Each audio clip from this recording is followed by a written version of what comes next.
Thank you so much, Lindsay, and Kristine for hosting and co-hosting today.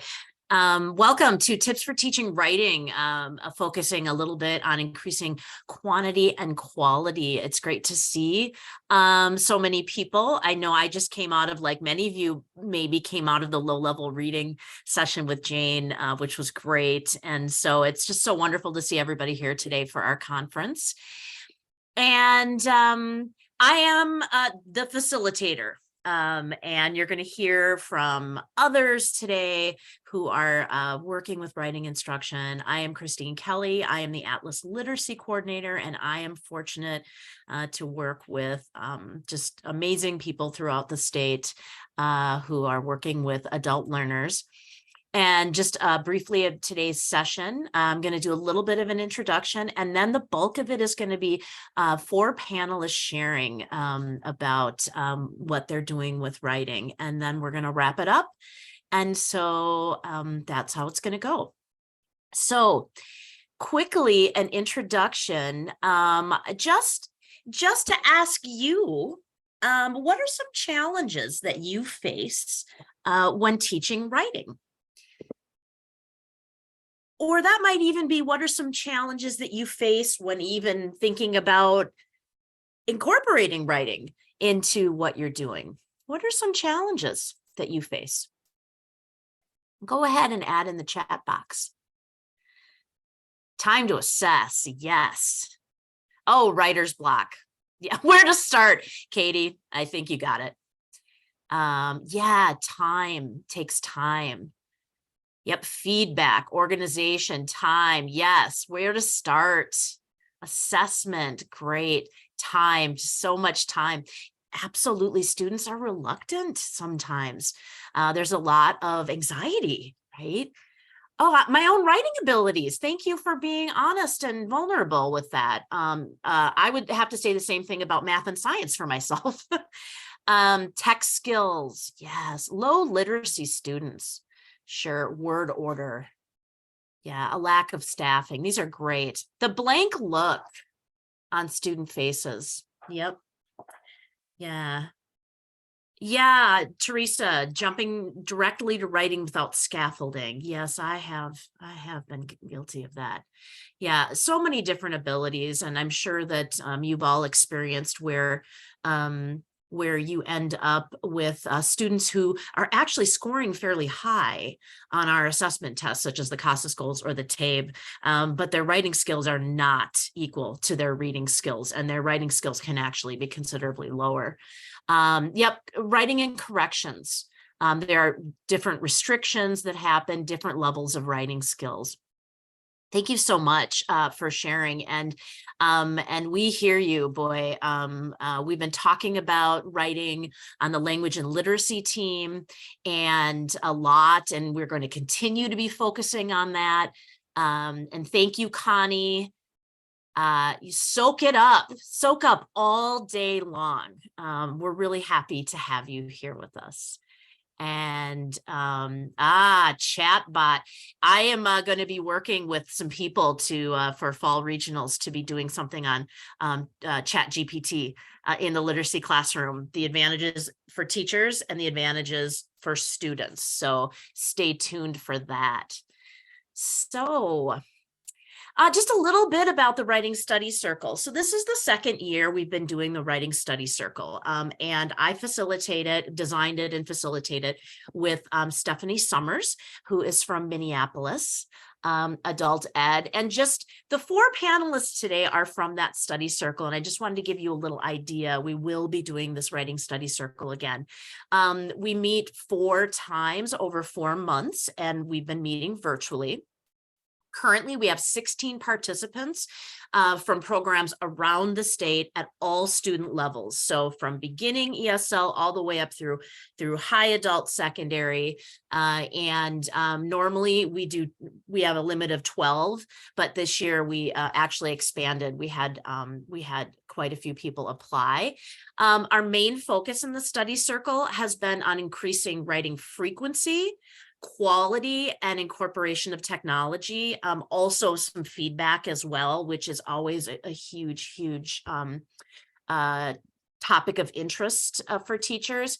And the main goal of this study circle was really to provide a supportive environment for strengthening writing instruction, where teachers can come together and dedicate time to talking about their students, talking about writing instruction.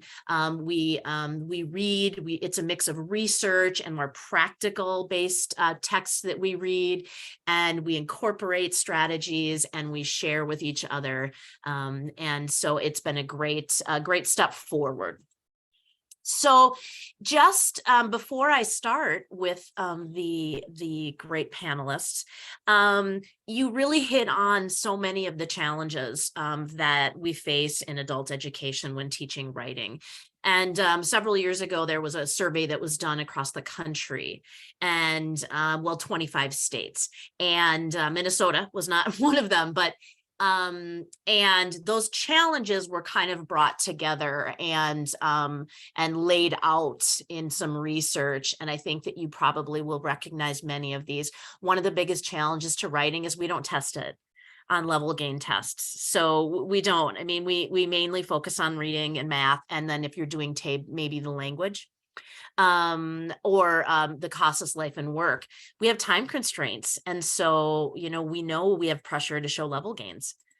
Language skill exercises such as spelling, grammar rules, and sentence patterns are often seen by students as more valuable and concrete. I always had students who were like, we could do 2 hours of grammar because this is very concrete. But the actual writing and putting ideas together in connected sentences was a little bit more abstract. So some teachers feel a lack of confidence in how to teach writing effectively, particularly academic writing. And this is absolutely true. So many of us are, ended up being.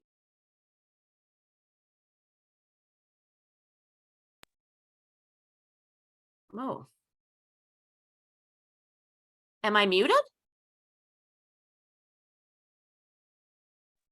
Only for a second. That was weird. Okay, well, I'm sorry that I was muted. Thank you for letting me know I was. We're generalists, right? Think of all the things that we teach. I'm a high school language arts teacher and a reading teacher, right? I've taught science, I've taught some math, I've taught social studies. I mean, we just rise to the occasion. So not all of us always feel confident. Or even really know what we mean by effective writing instruction. Academic writing can be seen as needed by students going on to college. And if they're not going on to college, perhaps the writing is not seen as academic writing, more of the creative narrative writing is in place. For English learners, when you ask them, they really tend to want to spend time on reading, listening, and speaking. And depending on the level of the EL learner, it's not to say they don't want to write, but there are, and grammar is usually, grammar exercises are usually very popular. Finally, many teachers talk about how quality PD isn't available or accessible. And we've had a huge focus on reading in adult ed and in some other areas, but writing still seems to be lacking. So these are just some of the challenges that we're seeing across the country in the system. Oh, one more, sorry. Writing is complex to teach and to learn. There is an essay that is required on the GED or that students need to do. And the HiSET, which is our new high school equivalency test, is one step further, which students have to get points on the essay on the HiSET in order to pass the writing test. So writing and writing has a lot of connection, a lot of importance in a lot of ways. So my quote here that I love, and I keep it in mind, and I've kept it in mind for over 25 years as a teacher of writing and reading. Up to now, adult literacy learners have far too often gone through years of schooling that involved only the reading of other people's words. Not enough opportunity has been provided for them to make words their own. I'm a really big fan of this quote. And so What I really want is I want to introduce you to these wonderful panelists. Each one is going to introduce herself and then talk a little bit about a strategy that they have been working with and how it's going, how they do it, and just a little bit about why writing is important for them to include in their instruction.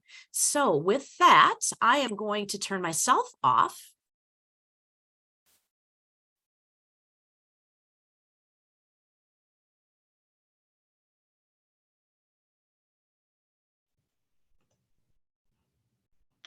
Good morning. My name is Heather Anderson. I'm from Mankato Adult Basic Education, and I'm the GED high school equivalency specialist for our program.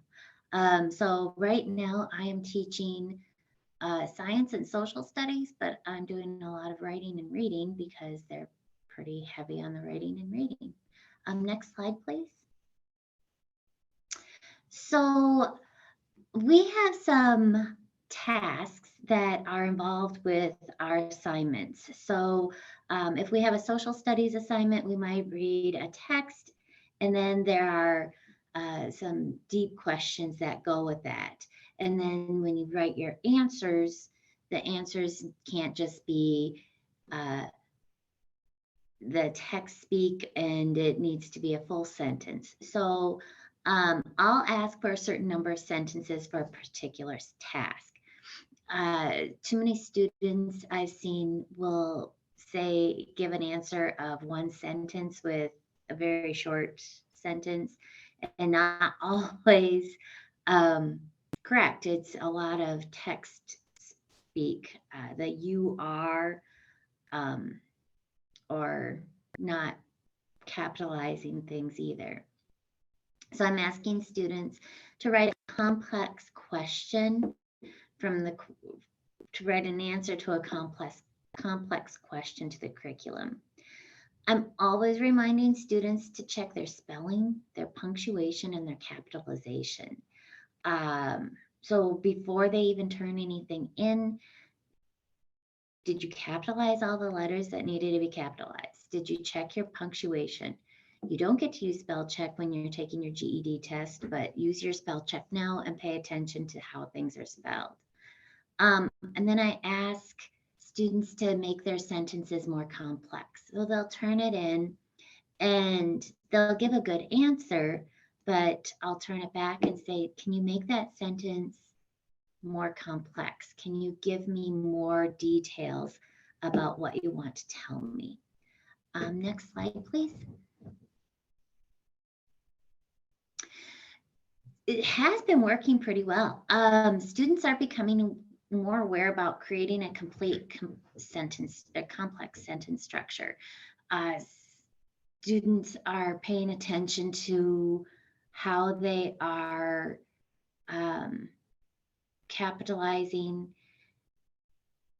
how they are putting in their punctuation, and they're checking their spelling too a little bit. It's usually notes on the documents. If I'm in class with them and I can see them doing it, then it's verbally and individually. If I see something really great, I ask the student if I can share and say, this is a really good example of what a really complete answer would look like. That was a really good question, Molly. Thank you. And I think that's the end of my slides. Is that right, Kristine? Yes, it is. Okay. You're going to address Molly's question? I did. Yep. So I do give feedback on notes with their documents most of the time, and then individually in person if I can. Yeah, if I send it back, we're all still learning Google Classroom. So when they turn it in and I turn it back to them, they don't know to look in their emails. So we're still learning that. But if they look in their emails and they realize I turned it back to them, then they pay attention. Yeah. So I have a question. I already told them that I might have questions. So do you, kind of going along with Molly, are your students good at actually paying attention? How much written feedback do you give, or do you limit the amount that you give to not overwhelm students? I generally limit it. I usually say, you really want to check your spelling on this word. Or a lot of times they might give me two sentences, and the first sentence is pretty good. So I'll just highlight the second sentence and say, I need more information, and then give a specific questions of what kind of information I'm looking for, how they can make it more detailed. Mm. And one more question. If anyone has questions, please put them in the chat box, because this is a time to ask some of your colleagues.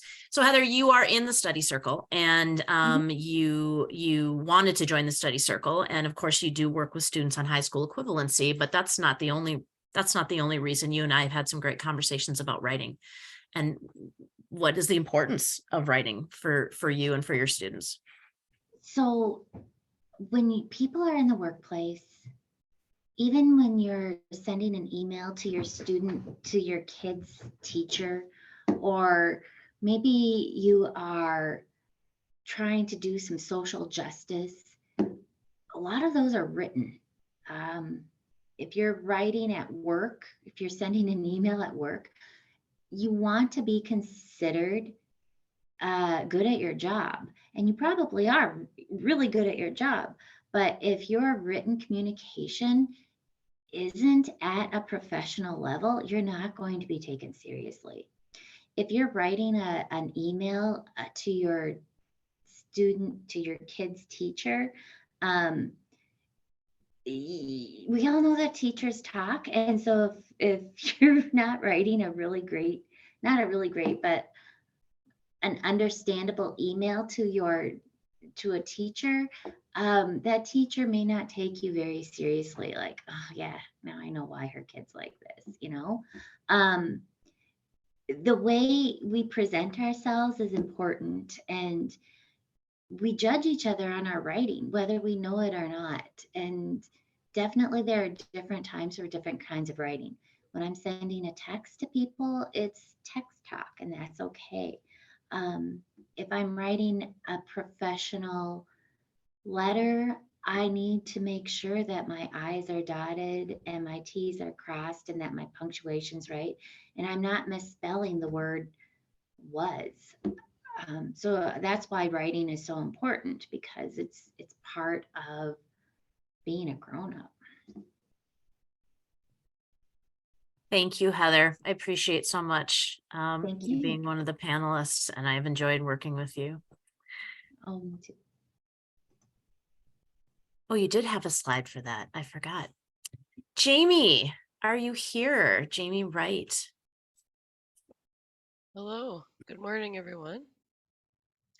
I want to represent with my background here. One second. Okay.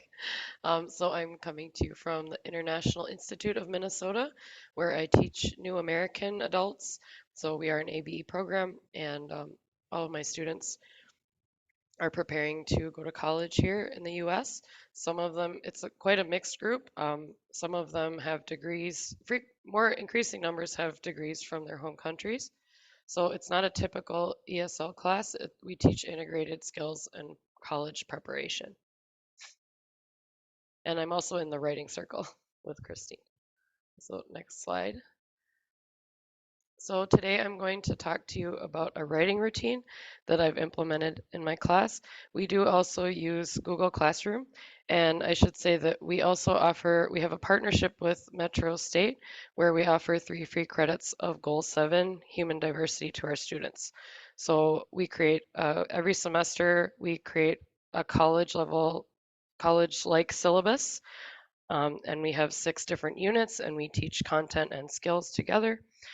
And I'm always looking for, so writing is very important for our students because of their college goal. And I'm always looking for more ways to incorporate writing. So this semester, as part of my work with the writing circle, I implemented a writing routine. So this is provisional writing. It's a warm up that we do at the beginning of the week. I teach 3 days a week online only currently. So every Tuesday at the start of class, we do this warm up just for the first 5 to 10 minutes. The main goal is to increase writing quantity, but I have 2 secondary goals, which are to build my students' confidence and comfort with writing, and also to build community in my online classroom. As I said, my group is very diverse. They're all new Americans, but some of them have high school diploma all the way to master's degrees. So they have different levels of experience with formal education and different comfort levels with technology and typing.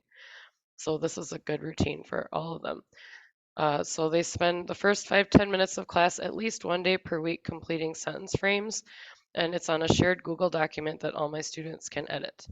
And I can modify the frames week to week, and then I try to leave time afterwards for voluntary sharing, checking the pulse for the day, or if no one wants to share what they wrote, then they can read it. They're on the same document, but then I'll verbally summarize what I see in the class to kind of check the pulse for the class. Okay, next slide, please. So here's my procedure, pretty detailed here, but there's a lot of technology involved. By now, I think this is my 7th or 8th semester teaching this class in this way online, and 3rd or 4th Google Classroom semester at least. So it's become almost second nature, but I realized preparing the slide that there's a lot of details. So for the online Zoom class, I do it at the same time each week, and I have one document that I keep adding to and adding the dates, and it's shared with all the emails of my students. So they're editors on the document, and there's an embedded chart there. And I can actually schedule it on Google Classroom. So I have a topic in Google Classroom called warm-ups, and then I post that document and repost it as a material. So students, it's a routine, so they know to check the link there. I also chat the link during the class for the warm-up.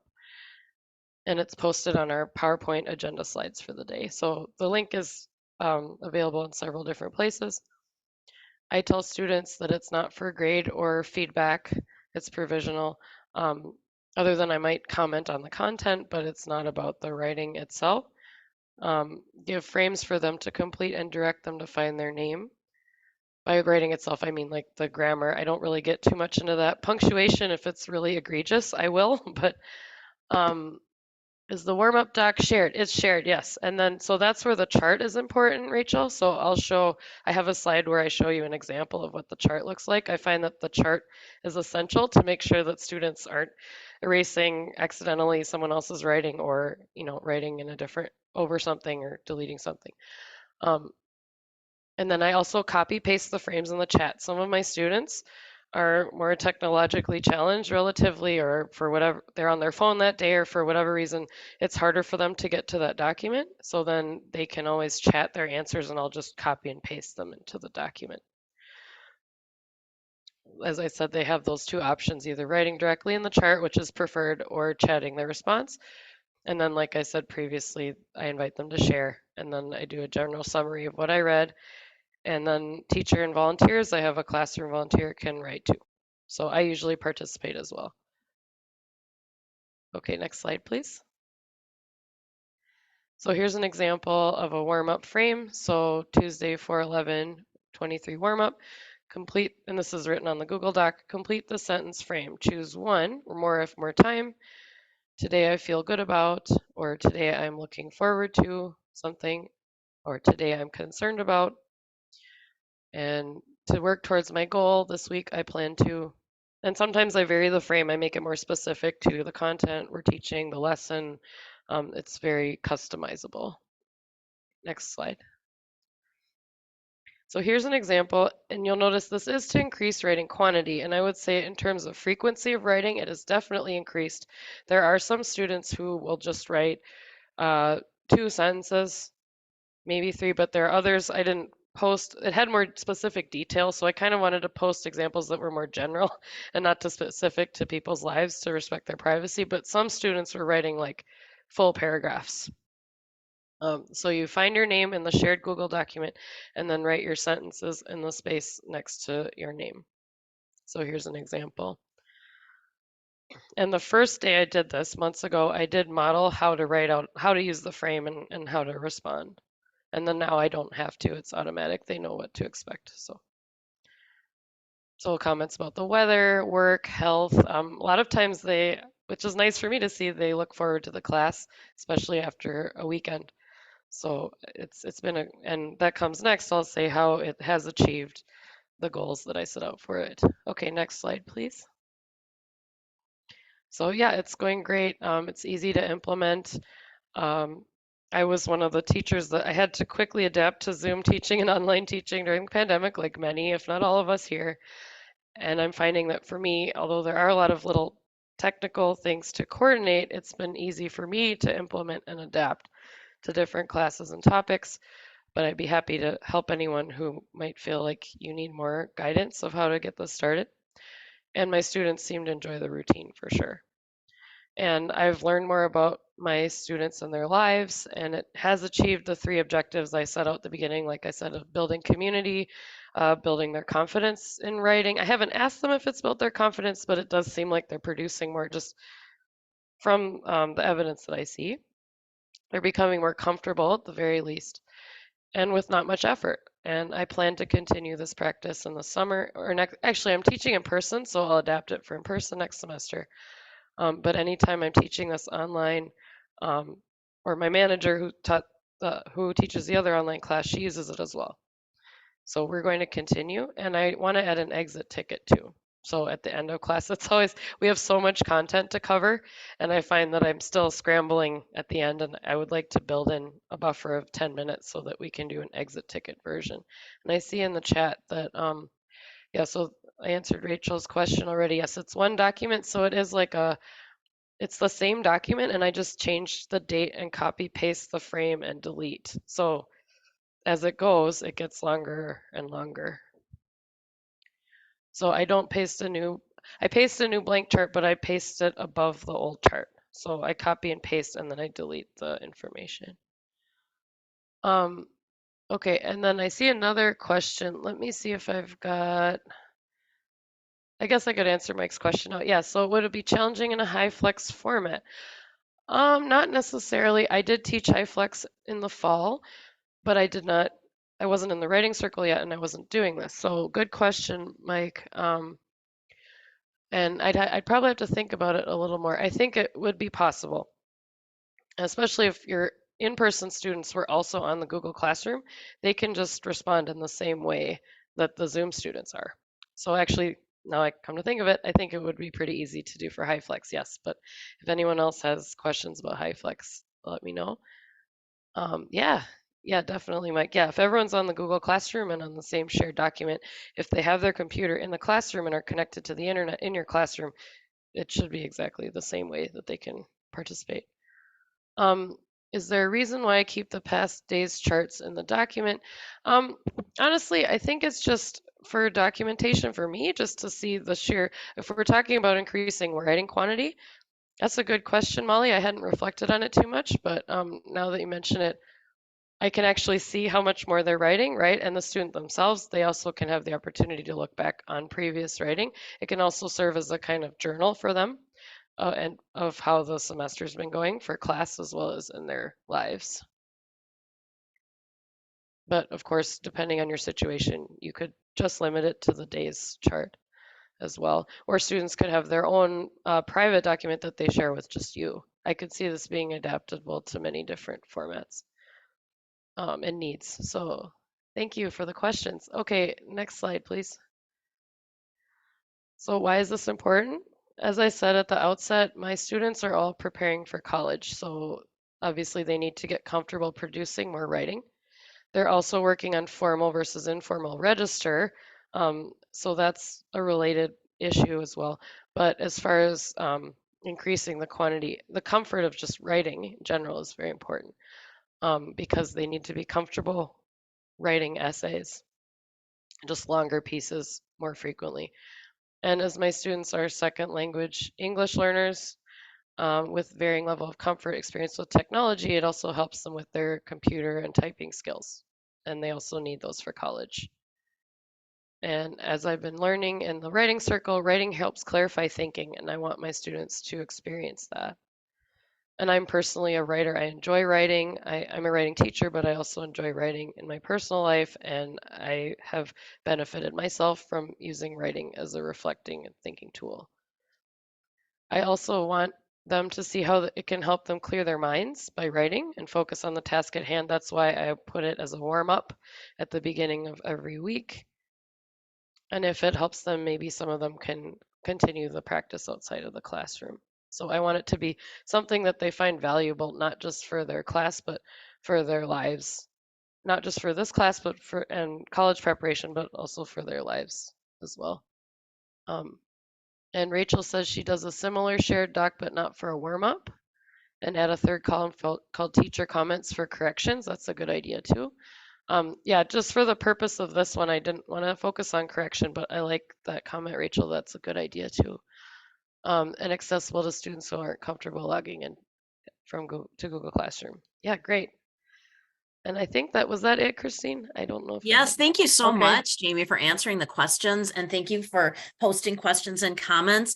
Yeah, this is something we talk in the writing study circle, that provisional writing is really about writing and just getting students writing, and we don't focus on feedback or corrections, which I know sometimes leads teachers to ask, well, will this result in them developing not so good habits? But there's such anxiety around writing for a lot of students that no, because this isn't the only writing that you do. This isn't the only writing instruction. You of course do focus on other types, right? That have where you provide feedback and you talk about, proper grammar structures, etc. It's just getting them writing more. So which we're finding is once you got to get them writing in order for them to then be like doing things with their writing. So Jaime, thank you so much. Yeah, to that point, I just wanted to say quickly, Kristine, that we do balance this with formative or formal writing assignment. So they are getting feedback on certain assignments as well. So like she said, it's just this one, the goal is the quantity. So I don't focus on the feedback for that reason. Thank you, Jaime. Is there a raised hand there, Lindsay? No, that was me. Oh, okay. Well, thank you. And I appreciate you sharing. Again, this is just doing this writing study circle has just been a blast for me and Stephanie working with these teachers and learning from them. Natalie, kicking it to you. Thanks, Kristine. Hello, my name is Natalie Seger, and I work with the Youthbuild program at Goodwill Easter Seals. And if you don't know, Youthbuild is a workforce development and education program for young people who did not complete high school. They're ages 16 to 24, and they also do hands-on construction training and career readiness and leadership development. So it's kind of a holistic program, and I'm the academic instructor for this program. So yeah, you can go ahead to the next slide. I'm going to share about a kind of looser writing routine that I've tried to develop since joining the writing study circle a couple of months ago, and learned about the importance of just increasing the writing quantity, kind of what Jaime was talking about, just helping students to increase their confidence with writing by having them write more often. So I'll share what the writing routine is. I have challenged myself to incorporate one short writing activity in my GED class each day. So I do teach all 4 GED subjects 4 to 5 days a week. And prior to being in the writing study circle, I really only focused on writing when it came time to focus on preparing students for that GED extended response essay that they do in the language arts subject test. And since joining the study circle, I've learned a little bit more about the importance of writing across subjects, and also how writing can help our patterns of thinking and help us think more critically about content, and also remember and apply different concepts. So that's kind of where this writing routine is coming from. So the prompts that I'm going to share with you, I'll share a couple of examples, are related to GED content in social studies, language arts, and science. I have not yet figured out how to incorporate this writing routine into math. So if you have any ideas, I would love to hear ideas about how to do that. And I really try to choose topics and prompts that are very interesting and engaging to students. You can go into the why section, Kristine. So why this routine? Students practice writing without thinking that they're practicing writing. So I find that if the topic is something they're really interested in or something that students would like to have a conversation or debate about, they're more likely to like not resist in writing about it first. It can help them come up with their own ideas and understand their own viewpoints before engaging in a conversation or reading texts about that topic. So again, this increases the amount of writing that students are doing. They're writing, even if it's for a short period, at least once a day, and they're going to get more comfortable with the length of writing that they'll have to do for the GED exam, which is 4 to 5 paragraphs for that extended response. Also try to choose prompts that will connect to students' prior knowledge about a topic. Or I choose prompts that will help students think through new knowledge about the content that we're learning in social studies or science or another subject. All right, you can go on to the next slide. So I'm going to share a couple of examples from each subject. So here are some examples I've used from social studies, and I always try to relate it to our lesson content. So in an introduction to historical thinking lesson, I have students write a 3-sentence history of the past year. And students really interpret this differently. Some write about themselves, some write about the history of, the country or the world from the past year. And then we, after they have written about it, we talk about it.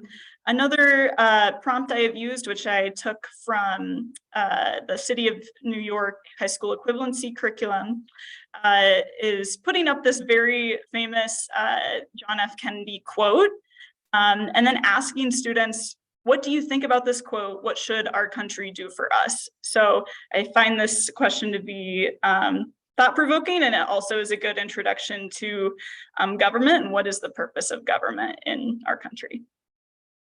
And then another example, this is one that I made up myself. How do you think Indigenous people felt about the Revolutionary War going on? So just trying to pick out more engaging questions and ones that will also encourage students to think about different perspectives, not just their own.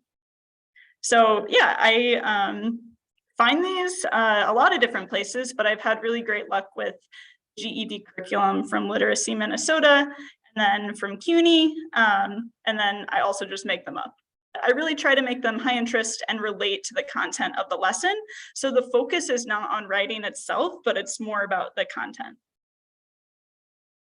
And I see Kristine uses Pear Deck for writing prompts. Thanks for that suggestion. I have not tried that, so I'll try to see what that's like. Thanks. All right, you can move on to the next example. So these are a couple of prompts that I have used for these short writing activities related to science. So for the first one, draw what a diagram of a natural water filter looks like and describe it. This relates to a lesson that we do about how water is filtered naturally and in like man-made ways. So students are like connecting their thinking to like a drawing or a diagram, and they're writing it down. And then cause and effect questions are really helpful, especially as students prepare for GED questions. Why does steam rise when water is heated? So asking them to describe a process that is happening in writing. Need to be able to understand that process in order to write about it. And then what will happen if I put sugar in water? Why? So another kind of like prediction or process-driven question. Oh, and thank you so much, Lindsay. I see you have some great math examples.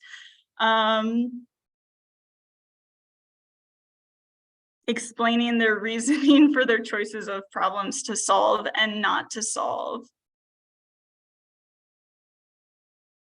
And another prompt, where have you seen fractions in the last week?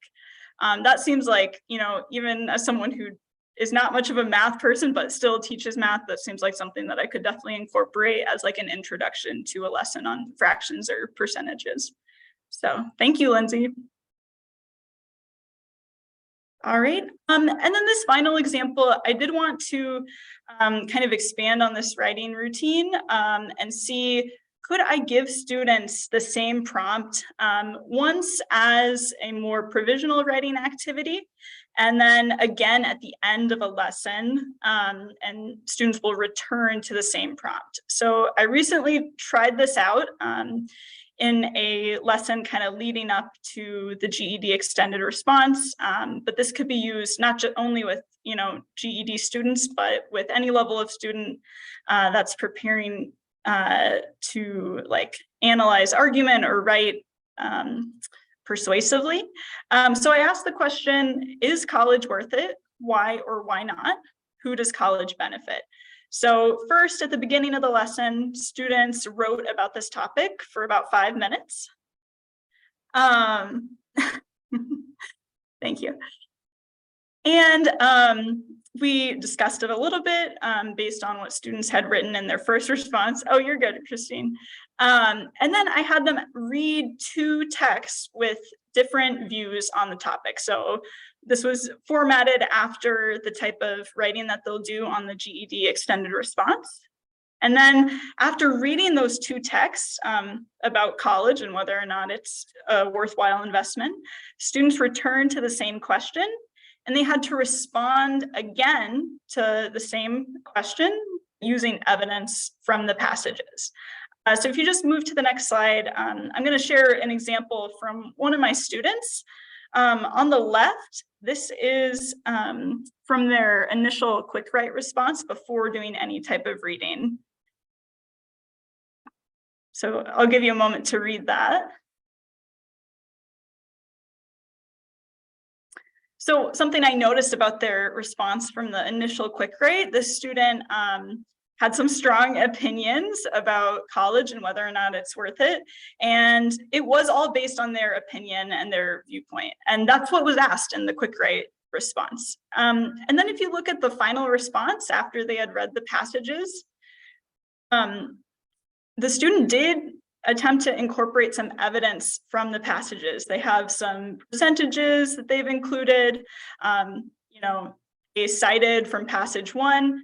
So just over the course of like 1 lesson, this student has been incorporating evidence from the passage. And this is provisional writing, right? I'm not giving feedback about grammar or punctuation, but I think it is really helpful to return to these prompts later on so students can grow their skills and connect to the content.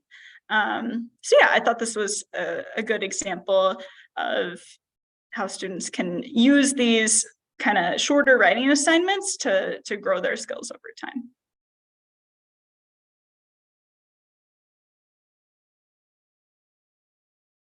All right, thank you so much.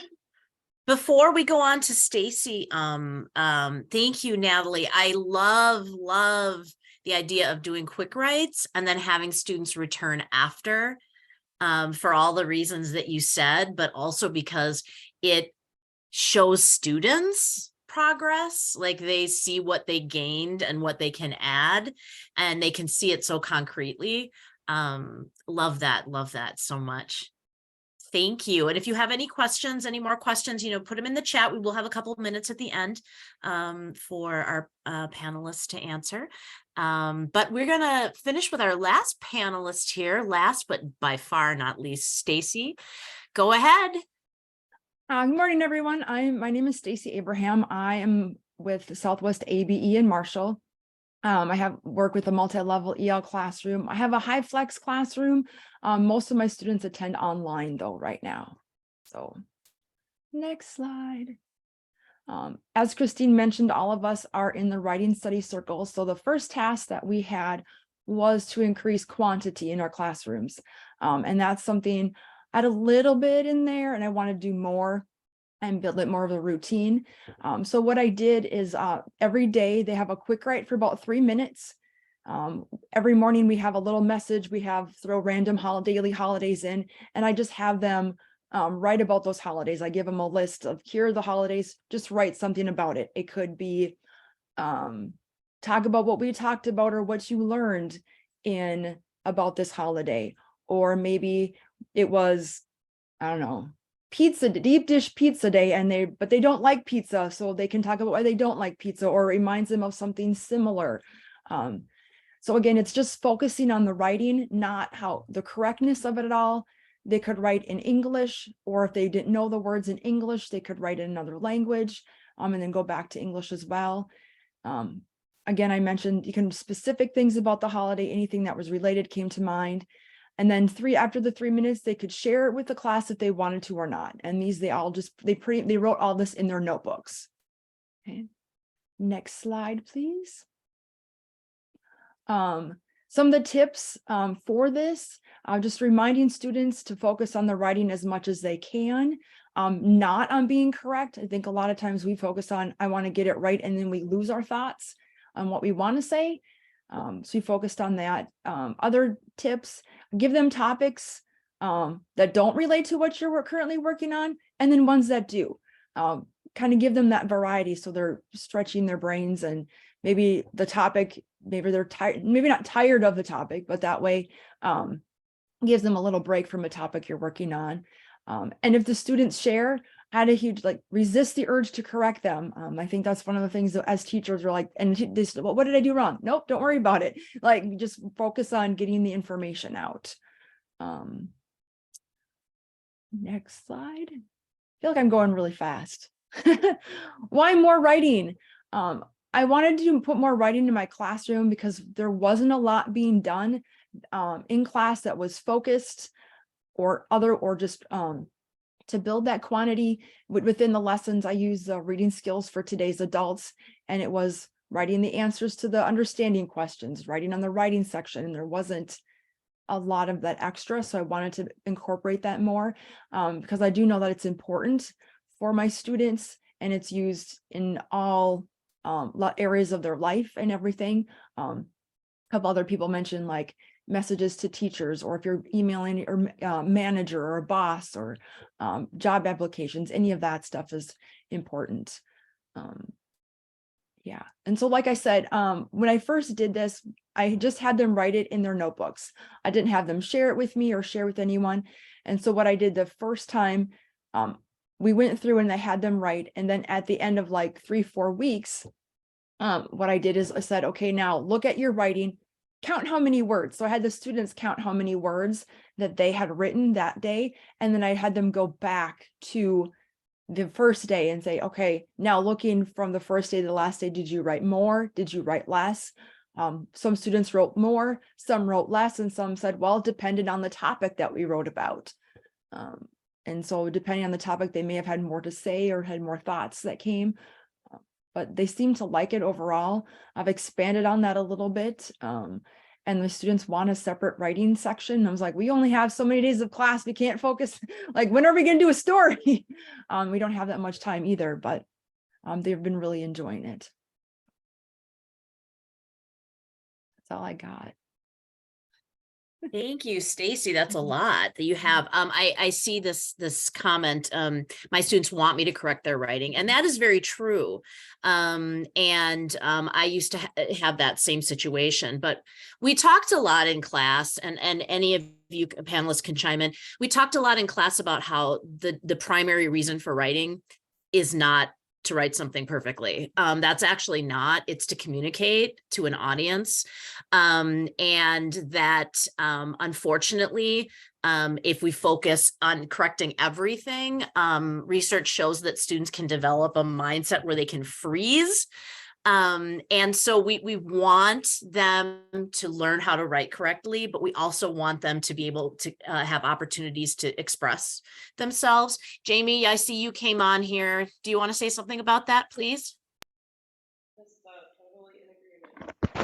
Totally in agreement with you, Kristine. And that, yeah, I think for my students too, a lot of them have sort of hang-ups about writing already. So starting with that comfort. And if they getting comfortable is not being focused on correction, and then we can move on to the correction. And also when I do give feedback, I limit the feedback because I found that it's overwhelming and they're not really using the feedback if I'm correcting everything. So, or trying to correct everything. So either focus on content or content feedback. Like sometimes I'll give them, not in this particular,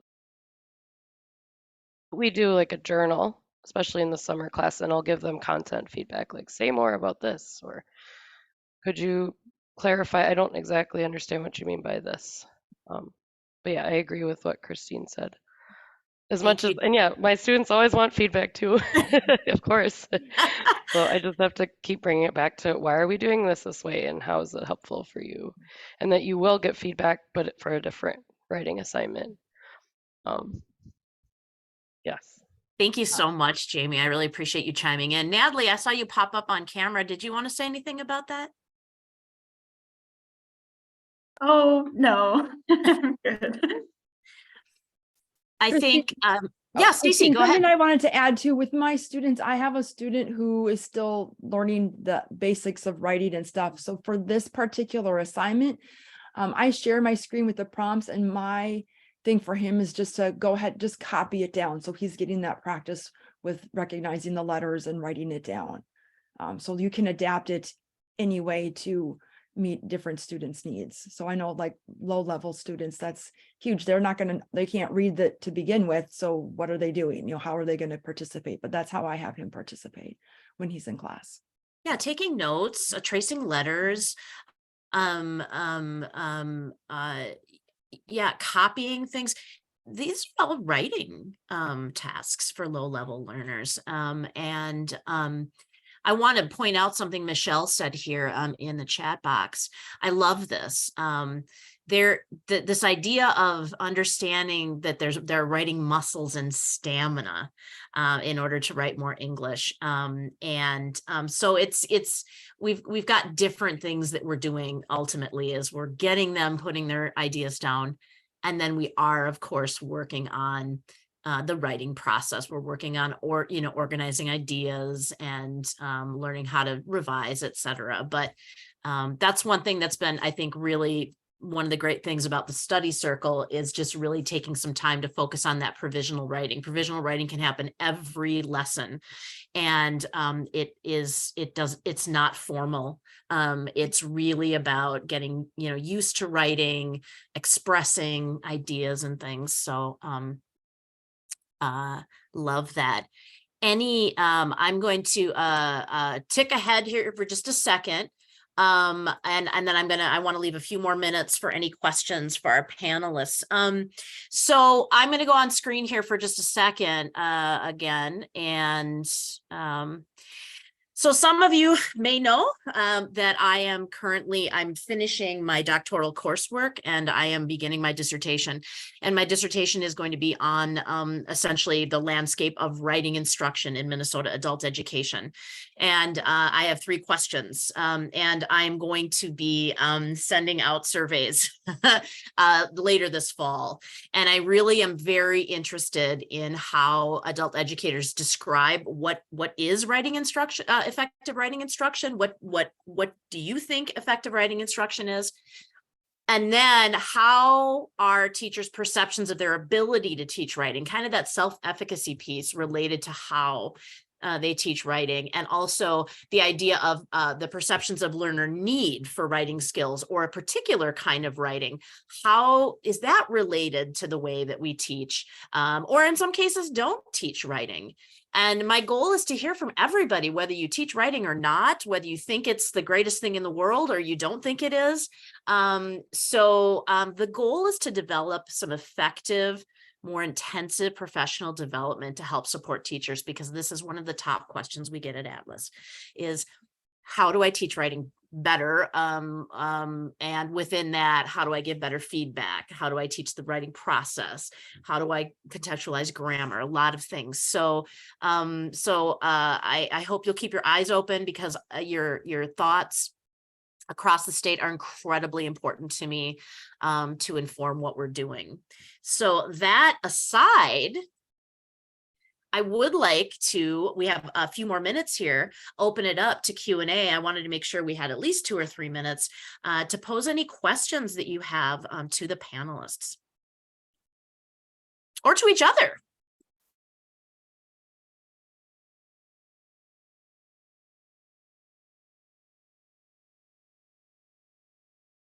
Any questions about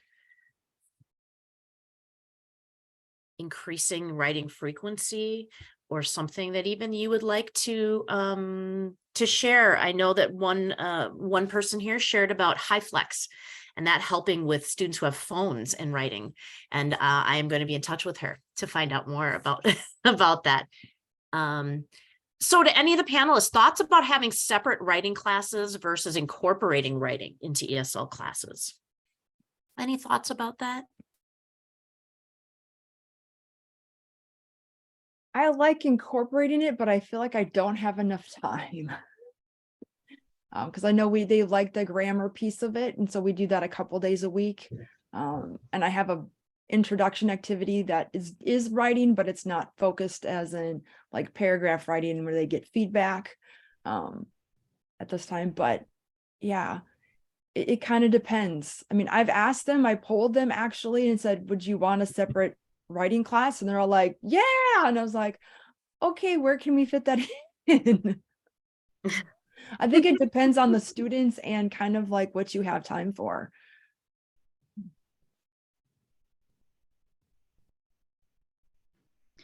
I like having it incorporated into the classes because it's content specific, but I really see value in doing the writing process of okay, here's a topic I need to write about, and having a time, like this is my writing class time, so that you have the process of the brainstorming, doing the first draft, doing the second draft, all the edits that need to happen. And I just don't have time in a content class, but if I had a writing class, then we have the time to do those things.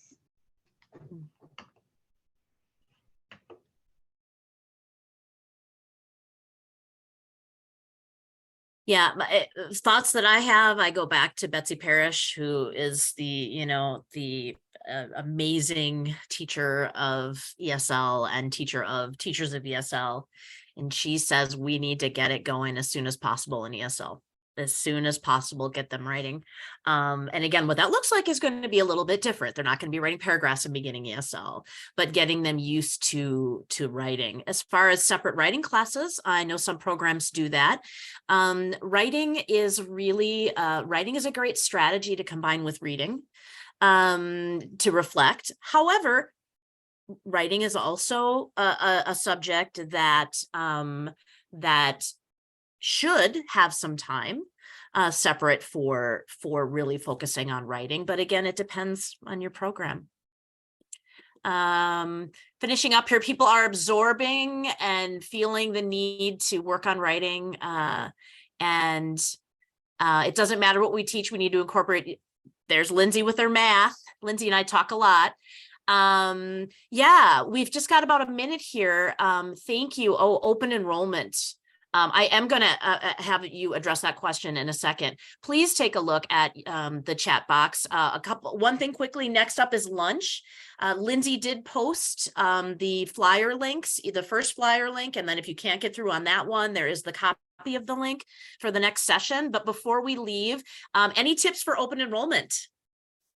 I have that in my classroom, and they've pretty much like, here's the beginning. So that's why I've incorporated that quantity at the beginning. The other thing I incorporated is for the quality is that if they're there that day, I use Remind to send messages out. So I send a link. They write about it in class at the beginning of the week, their final one, like their quality one, and then I send a link to a Google Doc.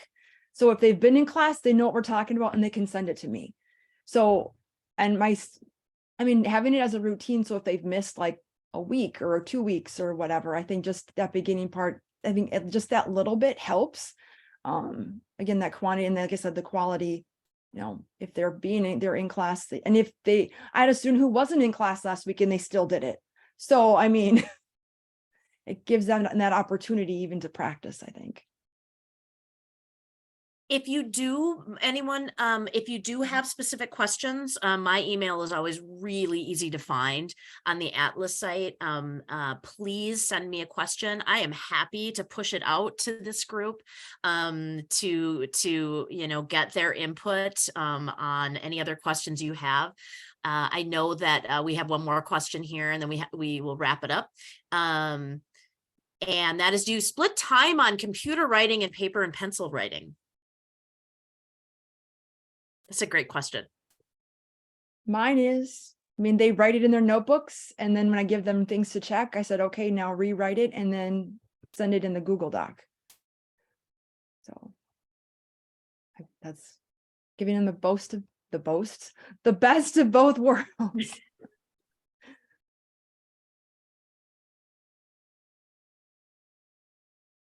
All right, I think we're going to close. Thank you so much, everyone. Thank you to my panelists. It's been so great working with you and learning from you. And I think we just are going to have more conversations moving forward. I call writing the last great frontier.